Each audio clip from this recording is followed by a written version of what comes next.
अफवांमुळे झाली पेट्रोलची टंचाई. नागरिकांनी अफवांवर विश्वास ठेवू नये. अफवांमुळे नागरिकांनी आपल्या वाहनांमध्ये 4-5 पटीने पेट्रोल भरून घेतले. पेट्रोलचा उपलब्ध साठा होता तेवढा संपला, त्यामुळे ही अडचण निर्माण झाली आहे.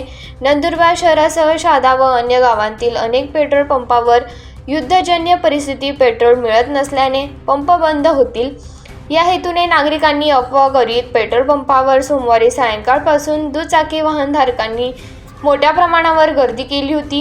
आज शहरातील काही पेट्रोल पंपांवर गर्दी दिसून आली, तर काही पेट्रोल पंपावरील असलेला मोठा साठा संपल्यामुळे पेट्रोल संपल्यामुळे काही पेट्रोल पंप बंद झाले. पेट्रोलसह डिझेलचे देखील काही ठिकाणी तुटवडा जाणून येत आहे. कारण ज्या व्यक्तीला 50-100 रुपयाचे पेट्रोल लागत असते तो 500-1000 रुपयाचे पेट्रोल भरत आहे.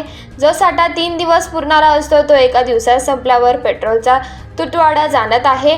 आज सायंकाळपर्यंत पेट्रोलचा साठा उपलब्ध झाल्यानंतर सुरळीत पेट्रोल पंप सुरू होतील, असे पेट्रोल पंप मालकांनी सांगितले. नागरिकांनी पेट्रोल मिळणार नाही म्हणून अफवांवर विश्वास ठेवू नये. गेल्या 2-3 दिवसांपूर्वी सुट्ट्या व रविवार असल्यामुळे बँकांमधून व्यवहार होऊ शकले नाही, त्यामुळे साठा उपलब्ध होऊ शकला नसल्याने ही अडचण निर्माण झाली आहे. त्यातच एक पेट्रोल पंप खाजगी दुःखद कारणामुळे बंद असल्याने नागरिकांनी गैरसमज करून घेतला. अफवांवर विश्वास ठेवू नये असे पेट्रोल पंप मालकांसह प्रशासनातर्फे कळविण्यात आले आहे. उद्या बुधवार सकाळपासून साठा उपलब्ध झाल्यानंतर पेट्रोल पंप सुरळीत सुरू होतील. सगळ्यांना मुबलक प्रमाणावर पेट्रोल डिझेल उपलब्ध होईल, त्यामुळे नागरिकांनी अफवांवर विश्वास ठेवू नये. दुचाकी वाहनधारक काय म्हणाले ते पाहूया. या संदर्भात पेट्रोल पंप मालकांनी काय सांगितले ते पाहूया. सध्या लोकांना पेट्रोलचे प्रॉब्लेम येत आहेत. नंदुरबारमध्ये पेट्रोलची एकदम कमतरता आहे आणि पेट्रोलच मिळत नाही. कुठेतरी भरपूर लोक पेट्रोलसाठी फिरतात इकडे तिकडे. आता पेट्रोल पंपवरती आहे, आम्ही पेट्रोल सांगतायत आता येणार आहेत, तर सायंकाळीपर्यंत आम्ही वाट बघतोय बरोबर पेट्रोल येणार का नाही. सध्या स्थितीत फक्त लोक पॅनिक होत आहेत. प्रॉब्लेम काहीच नाही आहे. आता ईदचे आणि रविवारची सुट्टी असल्यामुळे बँकेचं व्यवहार बंद होतं, तर लोकांचा RTGS गेलं नाही आणि सध्या स्थितीत RTGS गेल्यानंतरच गाडी भरली जाते. तर त्यामुळे हे झालं आहे. आणि परत जैन पंपवर डेट झालेली आहे, तर ते एक पंप बंद आहे. त्याच्यामुळे एकीकडे गर्दी झाली का लोक पॅनिक होत आहेत.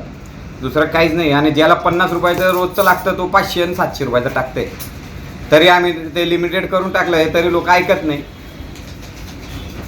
हे सध्या स्थिती आहे. बाकी असं काही अडचण नाही. कंपनीवरनंही सप्लाय येतं आहे, पण आता सुट्ट्या आलेत त्याला कंपनी काय करू शकत नाही आणि डीलरही काय करू शकत नाही. सुरळीतच चालू आहे. जसं जसं RTGS जातं आहे तसं तसं लोकांची गाड्या भरल्या जात आहेत.